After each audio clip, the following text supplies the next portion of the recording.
Hey everybody, it's Peter, and this is the 2024 Kawasaki W800, and if it looks like it's the 1960s, maybe late 60s or early 70s, that's because that's exactly what this bike is modeled after, and unlike the Z650 RS and the Z900 RS, this bike is more than just a styling exercise. This bike truly takes you back to a different time in motorcycling, and it's a really unique bike for a really unique rider, and I think it adds a lot more practicality than a lot of rides you have today. But there are compromises and there are things that are done for style and for tradition.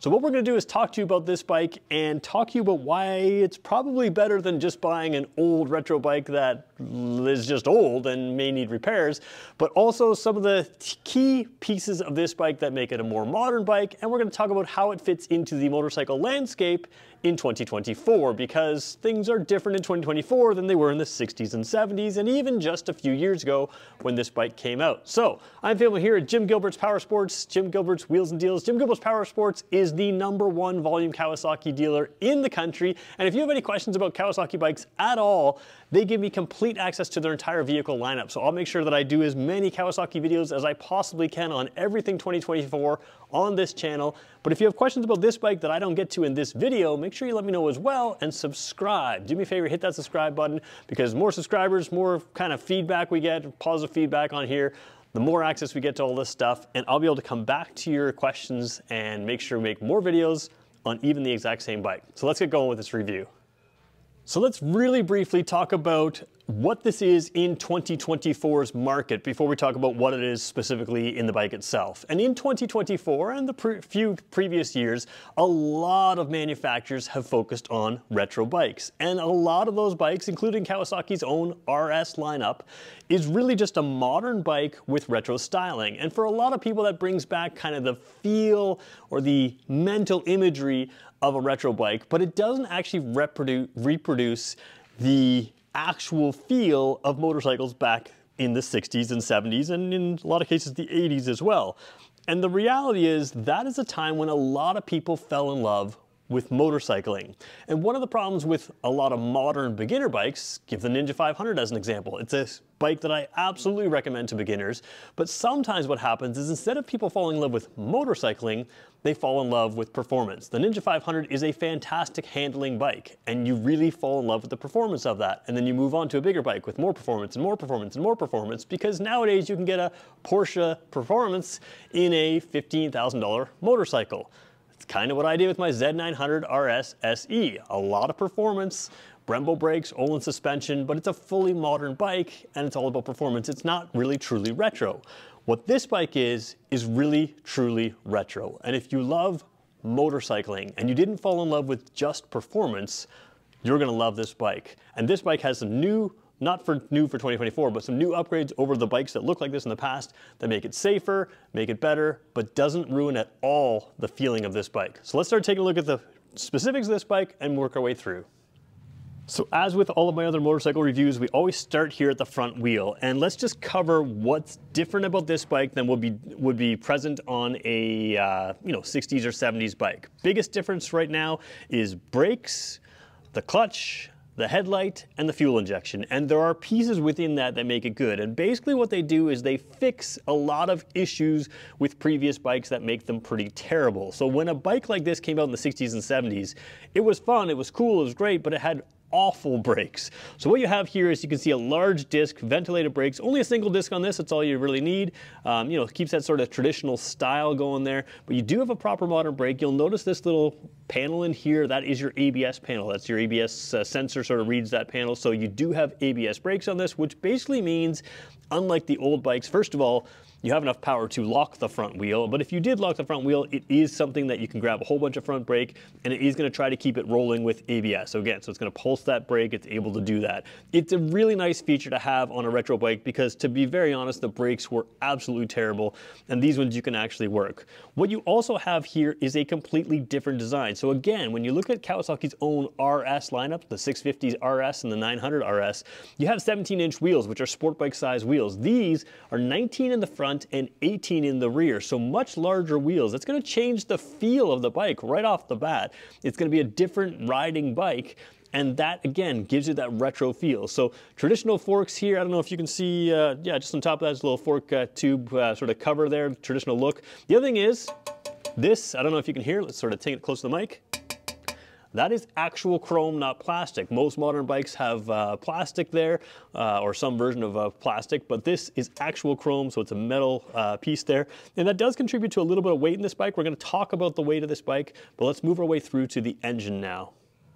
So taking a look at the engine of this bike is where you see a lot of the differences. And the first thing you're gonna see is this sort of different bar down here. This is a bevel and gear drive to drive the single overhead cam on this, and this is just not something they do anymore. So that is partly style, partly tradition, but you're gonna have a lot of things in this engine that really lead to a different feel. So first of all, first thing you're gonna notice, this is a 773cc, so it's called an 800. It is a air-cooled 4-stroke, 8-valve vertical twin. So they call it a vertical twin instead of a parallel twin, which basically means it's a completely right side, like right up and down like that. And you can see some spaces in here, well, maybe not on the angle we're at, but I can stick my arm right through there. There is fuel injection here behind there as opposed to a carburetor. They do their best to kind of hide that out there. But what you have here is a different feeling engine. So let's talk about why it's different. First thing we should point out is that the compression ratio on this bike is 8.4 to 1. That is incredibly low, which basically means this engine never works very hard. It is going to be something that runs forever and ever and ever because it's just not a hard-working engine. But you do have some interesting things going on here. So first of all, air-cooled engine is a traditional style engine, right? That's what you would have on the original bikes. And the sort of upright nature of this does cant the engine forward. A lot of times the parallel twins of a modern bike are tilted a little bit forward. That can lower the center of gravity just a little bit. This bike isn't worried about center of gravity. It's not following the modern traditions of really low center of gravity. So when we talk about weight, it's just under 500 pounds, I think 497 pounds or so. It does feel a little bit heavier up top than other similar bikes. Now, some of that's going to be the wheels, some of that's going to be the way the engine and everything's mounted. There's no priority here of absolute weight centralization that they have on a modern sport bike. So I'm not going to say it's a heavy 497 pound bike, but sometimes you can get on it. It will feel a little bit heavier for that reason. And again, little things like this. It's more upright, up and down. No liquid cooling, which means you have that classic styling, a lot of space up here, which means no radiator or anything like that. And then we move our way through the bike. Let's take a look a little bit further back and show you a couple things on the rear tire, rear end here. So taking a look at the rear end of the bike here, again, you see a number of things. This is a unique classic styled exhaust here, and it is Kawasaki sound tuned. Now there are very few bikes that are Kawasaki sound tuned exhaust in the Kawasaki lineup. The W800 is one, the Z900 and Z900 RS are the only other two that I know of that are sound tuned. So again, this one's not sound tuned in the same way as those bikes would be sound tuned, but it is designed to have the sound of the original bike as well as the style here. Next thing you're going to notice, again, ABS ring in the brake here, a larger rear disc brake than you would see on other bikes. Now part of that's because you have this larger 18-inch wheel instead of a 17-inch wheel, but part of that's because this weight balance here, you've got a little more rear biased weight because they didn't try to centralize the weight. So you've got a little bit larger disc in there, again, ABS equipped. And the one thing I didn't point out about the tire in the front that I will point out on the rear here is these are not fully sport bike style tires, just traditional motorcycle tires. They have a little bit more sidewall, a little bit less aggressive of an angle in from the tread, and they're also a little bit narrower than a typical rear tire on a typical sport bike of today. So again, all of this is leading to a classic style ride, classic sounding ride. But then you even have little differences in the suspension here. Of course, you've got the twin suspension, one on this side, one on that side. But what you have here that's different than a lot of modern bikes is there's no variable spring rate. So a lot of times the spring will be a little closer here and then spread out down here, and that can give you a little bit of a different handle over small bumps and larger bumps. But this one is, again, traditional in style, which is going to be traditional in feel with the two suspension. So you have the classic look, but also that classic ride there. So a couple little interesting things in this bike that, again, give you that classic feeling that you're not going to get from a modern bike and not from a modern retro styled bike. Staying on the rear end of this bike, I do want to show you something else that is common on bikes of this vintage that you'll still see on this bike here. There's a little hook right there. and there's a little hook right there, and you combine that with this seat right there, which is a tuck and roll style seat, as they call it on the website, which we'll zoom in and show you a little bit better picture of in a second.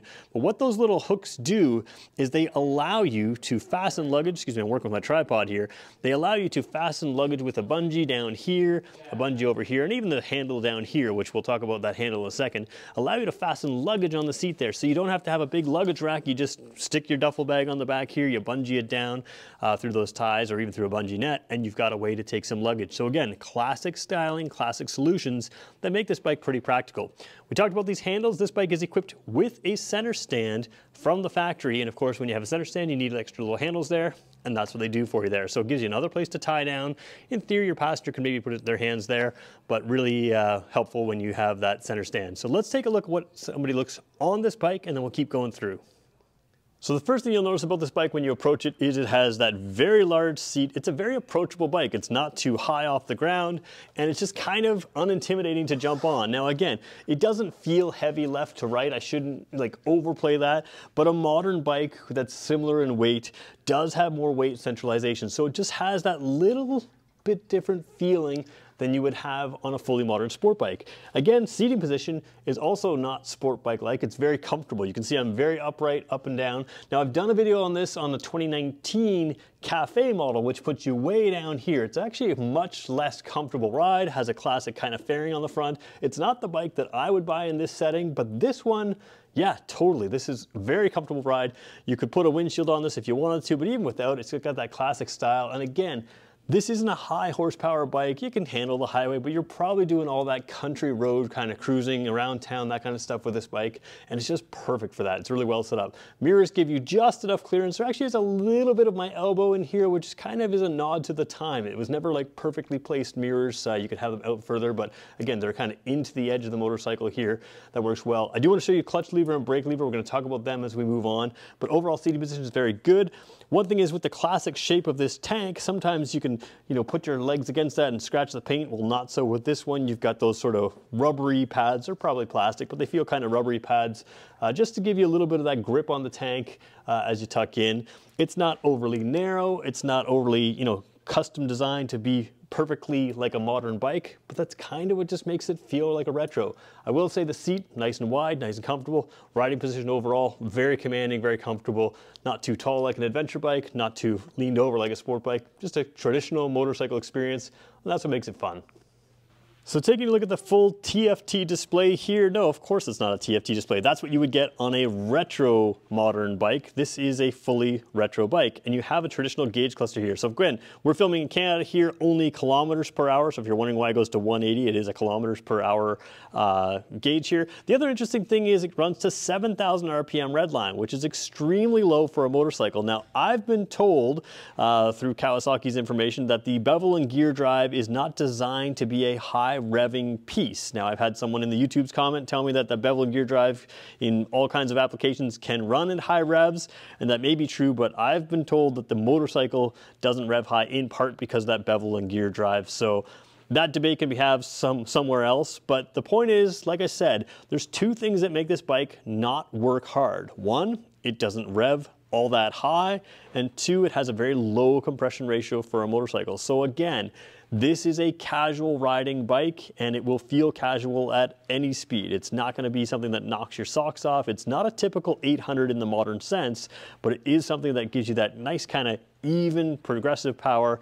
That's, very traditional motorcycle. There is a backlight to this that you can kind of see. It's a bit of a orangey-ish, just a light orange color backlight there. And then the only digital gauge in there, it right now has the clock on there, the odometer right there, the trip A, or actually just trip, and that's it, and then back to the clock. So you have just the basics there, and that's all you need. The rest are some warning lights, ABS, engine light, neutral light, and also your oil light. And then if you signal, it does have different left and right signals, which I appreciate. A lot of the bikes only have a single, a lot of the older bikes used to only have a single light for the signal, so you can see if your left and right are on. Now, having said that, you can see here, if I signal left, you can pretty much see it there anyways, but yeah, it's just nice to have that extra little touch in there. Taking a look at the controls here, one thing I really like about this bike is Kawasaki could have just gone to the parts bin. Who's gonna care if the controls don't look retro? But they didn't. They've got retro style controls. There's no trigger here to flash your high beam. You do have high beam, low beam, nice direct kind of feel there. What's interesting is you can kind of see that direct tie to the past when you look at the signal here. It has a sort of like that metal bar in there. That's what all these older bikes used to have. There is a little bit of play in there, nothing that feels loose or anything like that. But again, all quality feeling, but classic kind of look compared to a modern bike. And then of course, the horn down there is that round button there that you never used to have or still don't have on a modern bike. So just classic stuff there. What's different here is the clutch. First of all, it is an adjustable lever here. So it's on level 1. You can see that that is roughly my first knuckle there. We're going to put it on level 5 here, which will bring it a lot closer and almost brings it to the second knuckle there. So you have 5 different adjustments there of the clutch lever to bring it to the different level you want. A lot of people think that's for different sized hands, which is obviously an option to sort of feel that way, but it also gives you the ability to have that grab point be exactly where you want it to be. So giving you just an other side, the other view there of that clutch there, you can see sort of the adjustment right there. Now, one thing to keep in mind is this is a slipper and assist clutch. So what a slipper and assist clutch does is if you were to dump the clutch at high revs and sometimes the wheel can lock up, in this case, it'll allow the clutch to slip. Now, the assist part means that the clutch actually feels lighter. What's interesting about this bike is the clutch lever doesn't feel all that light. It's certainly not compared to some of the modern slipper and assist clutches. So again, Kawasaki lists on their website, slipper and assist clutch, but it isn't the lightest, certainly not as light as something like the Ninja 500, but again, that's what they advertise, so that's what you're getting here, and just nice little safety feature to have as well. Just so we're clear, the brake lever here also has adjustments. It is 4 levels of adjustments, 5 levels on the clutch, 4 levels on the brake lever here. What we're really showing you right now, though, is the headlight. You can see that, oh, turn the signal off. You can see that the headlight is a more modern design. It is a full LED. I can't get the high beam to go on unless I start the bike. So the low beam is on right now. I'm not even sure if that's a full low beam. It might just be sort of the daytime running lights. Yeah, it's just sort of the running lights of the low beam. But your low beam's down here, your high beam's up there, and that is a nice feature to have. Every light is incandescent on this bike, including the rear tail light, but the headlight itself is a nice bright white LED light. So white LED lights, what they will allow you to do is to see the road in front of you in the same color or closer to the same color as daylight, which allows your brain to identify what it sees. I always like to say it helps you identify between a rock and a rabbit, something that's going to run in front of you or something that's going to stay put. So nice touch to have that classic look, but the modern headlight. Every other lighting piece on this is very classic in its look and feel. So let's talk about who this bike is for. Well, the obvious person that this bike is for is someone who remembers the original look but doesn't want to buy a bike that's going to need to be fixed all the time, something that has terrible brakes, terrible headlights, maybe a clutch that isn't great, maybe a carburetor instead of fuel injection, those kinds of things. What you're getting here is a fully classic riding look with a fully classic riding experience. And that gives you something in a fully modern bike that you really can't get too many other places in the motorcycling world. So that's the obvious market. The other market, I think, for this bike is those that have never experienced a bike like this. Today, we're kind of spoiled with really high-tech bikes. I mean, even Kawasaki's new Eliminator, it's a cruiser bike. It has far more performance than this bike does, and it's only a 450cc, 451cc. So it's a higher revving bike. It's got quality brakes. It's got better handling, better tires for handling, that kind of thing. So what you end up with this is something that is truly a traditional motorcycle. Like I said, so many motorcyclists, especially when motorcycle was really exploding in popularity, so many of us learned to ride on a bike like this, something that wasn't the pinnacle of performance, but was practical, comfortable. It had a reliable, long-running engine that just, was easy to drive, easy to ride. It also didn't have things like perfect weight distribution or anything like that. It was sort of perfect in its imperfections. And that's what I love about this, because if you can fall in love with this bike, you can fall in love with motorcycling in general, because I've always said every motorcycle that you get, whether it's the Ninja beside me, whether it's the dirt bike over there, the cruisers over there, the KLRs, the Versys 1000, whatever it is that you buy, every single bike is a compromise. And this sort of teaches you off the bat that, hey, motorcycling is a bit of a compromise, and that's what makes it so enjoyable. So sometimes you're gonna have to make a decision if you want a Ninja, hey, I'm gonna compromise some comfort and have all about performance. But a bike like this gives you sort of that nice, balanced, fun to ride experience that isn't all about performance. It isn't all about touring or TFT displays and that kind of thing. It's just a true classic motorcycle in every way, in its feel and everything else. And that is an enjoyable experience all in itself. So that, to me, is another market that this bike should appeal to you. So there's my review of the 2024 W800. If you have questions, make sure you swing by Jim Gilbert's Power Sports, the #1 volume Kawasaki dealer in the country. And remember, they give me complete access to their entire vehicle lineup. So if you have questions that I didn't get to that you want to see again on video on this bike, we'll make sure we come back to it. I'll make sure I get this bike back on camera, and we'll answer your questions again in the future. Thanks everybody for watching. We'll talk to you in the next one.